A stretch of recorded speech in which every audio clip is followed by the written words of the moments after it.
jam hiremon bandiraɓe sehlaɓe heɗotoɓe radio jowol sare hande ko ñalawma aljuma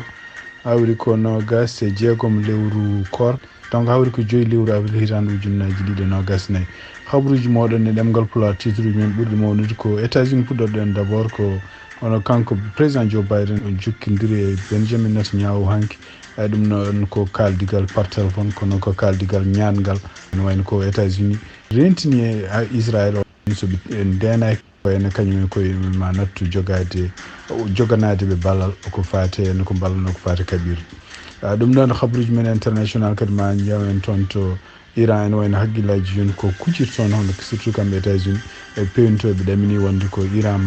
Iran kadi ma neldu wat boniyankoɓe muɗum pour bonnude gueɗe mabɓe kamɓe américain ji walla Israël naɓe ɗum noon ko caggal nde kamɓe Iran naɓe nde ambassade mabɓe walla consulat mabɓe bomba toon to Damas Syrie habruji men international ko ɓuuri hande hewde ko fate ene toon to Sénégal gouvernement kesonomaɗo toon o teskita hen tan ko ɓuuri hewde e yimɓe nomaɓeɓe ko yimɓe o ganduɗa supportanoɓe ko kanko Bassirou Diomaye Faye e kanko Ousmane Sonko e campagne mabɓe ɓennuɗo ko ɗum woni titre uji men ɓurɗi mawnude oɗo journal ma gara datuji muɗum joni siftinɗon tan hande ko aljuma 5 lewru avril hitande ujunnaji ɗiɗi nogas nayyi hawri ko nogas jeegom lewru korka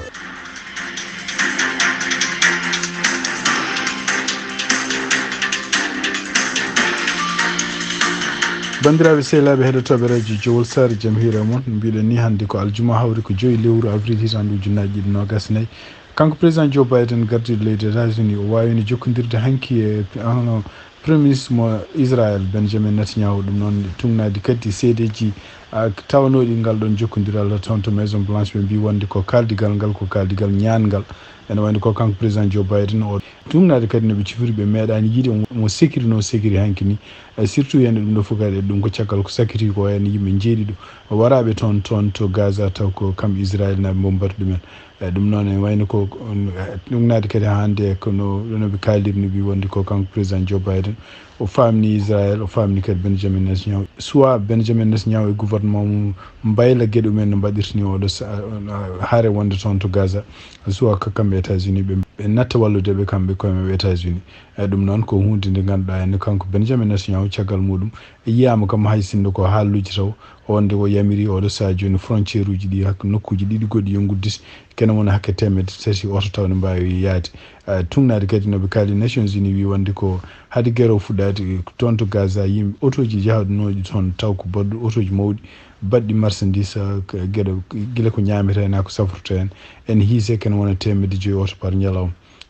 kono noon oɗo saha joni ko yamira yo natton timmani hay 60 ɗum noon ko ɗum woni ko haala ko gueɗe ɗiɗi ɓe guel hono ko kanko Benjamin Netanyahu kadi ene wayni ko président Joe Biden tungnade hande konnguɗi kaalaɗi toon tawnoɓe jokkodiral makko hakkude makko ko Benjamin Netanyahu o wi wonde ko kanko Benjamin Netanyahu yo rokku doole hono yimɓe ɓe ganduɗa yahoɓe toon ene kaalde ko fate holno jaam ardira toon ene wayno ko ɓeɗon ko nulleteɓe tan kono ngala hay yamiroɗe ngala hay doole goto ƴeftude décision ngaji ɗum noon ne wayno kanko président Joe Biden o wi ko ɗo e balɗe dabɓe hono kanko Benjamin Netanyahu gouvernement makko yo mbat feere ɓe jiiti peeje nde ɓe mbawi addirde jaam toon to Gaza ɗum noon kadi ene wayno rokki peeje goɗɗe ko fate kadi hono Rafa hotoɓe jan toon ɗum noon kadi ko hunde koko yalti e konnguɗi makko kanko président Joe Biden caggal nde o jokkodiri e Benjamin Netanyahu gardiɗo laamu Israël tungnade kadi e ministre des affaires étrangères hono Anthony Blinken o wi wonde ko oɗo saha joni Israël ko waɗata ko hen natti hen kadi wonde hunde nde ganduɗa wawde jaɓede ɗum noon ko il faut ko ɓe jaaɓa ko États-Unis haalaniɓe ko condition ngaji kalaniɓe walla hono joom ɓe jiiya battane muɗum ɗum noon kadi tungnade kadi haaluji gomiriɗi toon to BBC hono kamɓe laamu Grande Bretagne kañum hoore mum noddino ambassadeur mo Israël toon to affaire étrangère ɗum noon pour hollude metti mumen sibabude ɓeɗo yimɓe jeeɗiɗo taw ko Nations Unies liggotonoɓe cuisine international kamɓe Israël ɓe bombi toon ɗum ɗo foof ko hollude wonde oɗo saha joni tungnade kadi habruji gummiɗi galleji jaydiyankoji kewɗi hono kamɓe Israël ene wayno koye ɓeɗon continue dañde caɗele saabu supporteur uji mabɓe ɓurɗi mawnude foof nen continue joganade ɓe mettere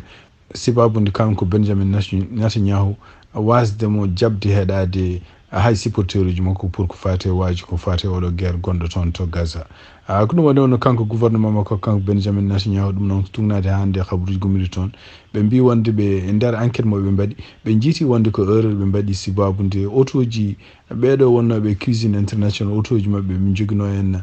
taw kañum gaddano ko ñamde ɓe mbi wonde ɓe cikkanno ko neɗɗo gonɗo hen won gonɗo hen jogui fitel eyyi kono noɓe mbiri ni ene wani ko kuule ko fatuɗe guerre to mabɓe taw ko mabɓe kamɓe Israël ene wayno ɗoftaka ɗum noon ɗum waɗi oɗo saaha joni ɓe ceeki yimɓe ɗiɗo taw ko yimɓe joguinoɓe grade uji towɗi kadi ko kañumen gonno e coordination ko fate oɗon bombardement ɓe ceeki kadi yimɓe ɗiɗo waɗɓe kadi taw ko militaire uji ɓe ngala grade ɗum ɗo foof ko sibabude oɗo ɗeɗo caɗele gonɗe toon ɓeɗo yimɓe jeeɗi waɗaɓe kono noon ene wayno ko Nations Unies ko haalata wi wonde ko mayrama kene wona 200 e yimɓe jeetoto taw ko yimɓe liggotonoɓe e mission ngaji Nations Unies kamɓe Israël e bomba ɗumen walla e mbaru ɗumen ɗum noon ko ɗum ɗo foof foti ko enquêtede donc ko wawi wonde fof ene wayno ko ɓuure mawde nene continue wonde oɗo saaha joni hakkude États-Unis e kamɓe Israël ɗum noon ko sibabude wasdemo kanko Benjamin Netanyahu jabde heɗade président Joe Biden ko wawi wonde fof ene wayno kadi ko plan politique ene wayno ko haralleɓe ko fati politique mbi wonde ɗum ɗo fof ko peeje kanko président Joe Biden il faut kadi o darto o wawa ƴeftude peeje pour hollude communauté ji surtout julɓe wonɓe ga en États-Unis supportinoɓe mo hitande ujunnaji ɗiɗi nogas joni holluɓe wonde beltake makko o holla ɗumen wonde mo artir situation pour ha wawa rewlude probléme gonɗo toon toon to Gaza e kadi ɓeɗon ko namdi ko ɓuuri hen namdi ko oɗo saaha jungo yo peeje ƴefte beele deejre ne waɗa toon to Gaza donc pellodiral ngal nanata e kadi Israël kala ko occupe no walla kala ko bonnuno ɗum ɗo ƴeewe ko wiyete holno fewnitira ɗum ɗo fof koye peeje kamɓe délégation ngaji leyɗele ko wayno délégation ngaji Hamas Israël Égypte e Qatar e États-Unis e jogui pour wawde haaldude holno perlaji ɗi deƴƴinirte e hol kadi holko rewata hen holno jaam artirta toon to Gaza ko jiida ɗum toon ɗo e États-Unis ene wani ko ñalawma altini garowo ɗo en pour rentinde yimɓe fof liwru ko nangue koko nanguete ɗo e États-Unis ɗum noon ko monande wonɓe États-Unis ko ɓuuri hewde leyɗele États-Unis e Mexico e Canada ene wayno à partir de midi hawnaki won leyɗele ɗi mo gonata nangue natta wodde ɗum noon rentinde yimɓe tan kala jiɗɗo yiide ɗum ɗon yo ƴeewo yo yaahi ko bitikaji ganduɗa en taw ko jeeyoji won lone ɗe ganduɗa ɗum ɗon pewnira donc to kuccire e asman walla to kuccire dow ɗon daara ene wawi bonnude guite moɗon ɗum noon ko dentinade kadi gummiɗi to service aji toppiti ko fati cellal e États-Unis habaruji men international ko ɓuuri hen hewde ko toon to Sénégal e tungnade kadi habaruji gumiriɗi toon hono kanko président Diomaye Faye ene wayno e jaɓodiral hakkude makko e Ousmane Sonko ɓe nomi gouvernement kesso toon to Sénégal gouvernement kesso on ene waɗi ministre uji nogas e joyo ɓe ene wayno ko ɓuuri hen hewde mabɓe kadi ko yimɓe ɓe ganduɗa sifreɓe oɗo saaha joni ko yimɓe hollunoɓe support mumen wonande kamɓe ɓeɗo en Ousmane Sonko e kanko Bassirou Diomaye Faye ande campagne mabɓe électoral nde donc o teskira hen oɗo saaha joni hono ko kanko toon to affaire étrangère e kadi ko mbiyata intégration africaine ko biyeteɗo Yacine Fall toon forces armées on kadi ko général de l'armée kañum waɗa ministre ko mbiyata forces armées biyeteɗo général Birame Diop Ousmane Diagne kañum waɗa ministre de la justice garde des Sceaux donc ko kanko lomti Aissata Sall Tall donc kanko biyeteɗo Ousmane Diagne kanko woni ministre de la justice garde des Sceaux toon to ministère de l'intérieur de la sécurité publique waɗa toon ko général Jean-Baptiste Tine on kadi ko général gonɗo e armée ministère de l'énergie et du pétrole de mine waɗa toon ko Birame Souleye Diop ministre de l'économie et du plan waɗa toon ko Abdourahmane Sarr Cheikh Diba kañum waɗa ministre des finances et du budget Malick Diagne waɗa ministre des infrastructures transport et terrestre et aérien Daouda Ngom waɗa ministre de l'environnement et de la transition écologique Amadou Moustapha Diek Saré kañum waɗa ministre de la formation professionnelle kañum hoore mum woni porte-parole gouvernement hono Bachir Diomaye Faye Cheikh Tidiane Dièye ko kañum woni ministre de l'hydraulique et de l'assainissement du territoire Alioune Sall kañum woni ministre de la communication des télécommunications et du numérique Alioune Sall o ene wayno ko kanko wonno représentant Pastef toon to France El Hadji Abdourahmane Diouf kañum woni ministre de l'enseignement supérieur de la recherche et de l'innovation Serigne Gueye Diop kañum woni ministre de l'industrie et du commerce Fatou Diouf kañum woni ministre de pêche des infrastructures maritimes portuaires. Maïmouna Dieye kañum woni ministre de la famille et de solidarité. Yahoba Diémé kañum woni ministre du travail, de l'emploi et des relations avec les institutions. Balla Moussa Fofana, ministre de l'urbanisme, des collectivités territoriales et de l'aménagement du territoire. Moustapha Guirassy kañum woni ministre de l'éducation nationale. Ibrahima Sy kañum watta ministre de la santé et de l'action sociale, donc lomtima debbo gonno toon. Olivier Boukal kañum woni ministre de la fonction publique et de la réforme des services publics. Khady Diane Gueye, ministre de la jeunesse et des sports et de la culture. Mabouba Diagne, ministre de l'agriculture, de la souveraineté alimentaire et de l'élevage. Alioune John kañum woni ministre de la microfinance, de l'économie sociale et solidaire. Mountaga Diaw kañum woni ministre du tourisme et de l'artisanat. Donc cekkujiɗa e ɗum ɗon yimɓe jeeyo kadi nomama kañumen gon secrétaire uji d'état ne jeeya hen Amadou Chérif Diouf kañum woni secrétaire d'état aux Sénégalais de l'extérieur. Ibrahima Thiam kañum woni secrétaire d'état au développement des PME PMI. Mohamed Talla Ndaw kañum woni secrétaire d'état à l'urbanisme et au logement. Alpha Ba kañum woni secrétaire d'état aux coopératives et à l'encadrement paysan. Babacar Sarr kañum woni secrétaire d'état à la culture, aux industries créatives et au patrimoine historique.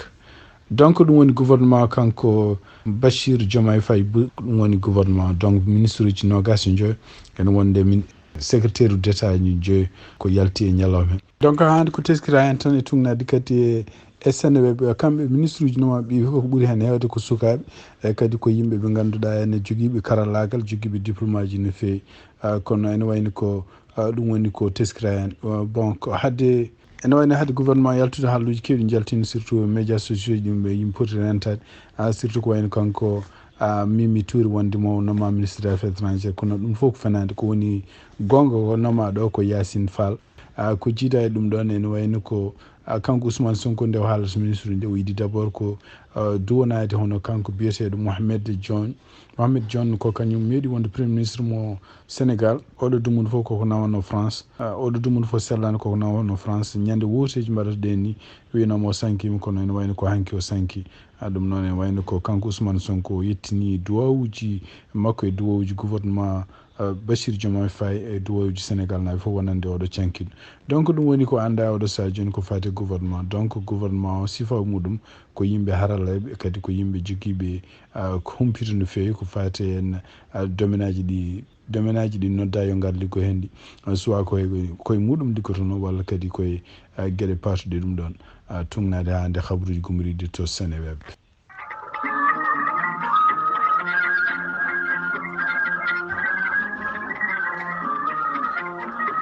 bandiraɓe sehlaɓe heɗotoɓe radio Jowol Sar, siftinde on tan hande ko jamma nogas e jeeɗiɗi lewru korka, ɗum noon ko jamma ɗaminaɗo kadi hawnaki ene wawi wonde leylatul qadr. Donc ene wayno ko ñalawma janggo aset hawrata ko nogas e jeeɗiɗi lewru korka. Ɗum noon ene wayno ko kejjari foti dartade ko tugnari hande calendrier mo joguiɗen, kejjari foti dartade ko 5h58 wonande kadi ñalawma janggo ene wayno kumtari pour ñalawma aseɗo kumtare wonata ko 8h07 8h07 woni de humtete. ñalawma dimanche so tawi en kawri hen kejjare foti dartade ko 5h56 hande siftinde on tan subukaji ɗi juulte ko 6h20 donc kumtare ñande ñalawma dimanche wonata ko 8h. ɗum noon en ñaguima jomiraɗo yo Allah wallu en fof kawren e oɗo jamma biyeteɗo leylatul qadr, kadi o jaɓa dowuji men debbo korka men. bandiraɓe sehlaɓe heɗotoɓe radio Jowol Sar, men gatu janggo kadi ko fate habaruji korka.